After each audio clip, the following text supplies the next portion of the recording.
ఇక్కడ ఓ పక్కన నిజంగా గుడ్లవల్లేరు హాస్టల్లో కెమెరాలు ఉన్నాయా లేవా ఎవరికి తెలియదు. కానీ కొంతమంది సీనియర్ విద్యార్థులు ఇట్లా మీ దగ్గర పెట్టారు, మీ గురించి ఇట్లా వీడియోలు ఉన్నాయి అని చెప్పడంతో ప్రారంభమైనటువంటి డబ్బులకు అమ్ముకున్నారు అని చెప్పేసి చెప్పడంతో ఒక ఇద్దరు అబ్బాయిలు ఒక ఇద్దరు అమ్మాయిలకి సంబంధించినటువంటి అంశం చర్చకి రావడం. ఆ అమ్మాయిలని మిగతా విద్యార్థినులు నిలదీస్తే, మిగతా సీనియర్ విద్యార్థినులు కానీ మిగతా వాళ్ళు నిలదీస్తే ఆ అమ్మాయిలు మిడిల్ ఫింగర్ చూపించారట.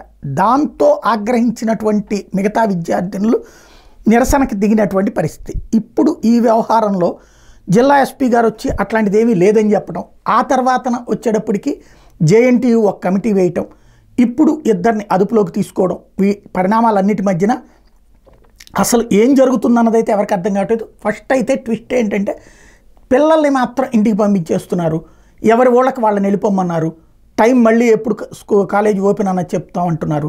కాబట్టి ఇది పరిష్కారమా లేకపోతే తాత్కాలిక విరామమా అనేదే తెలియాల్సి ఉంది.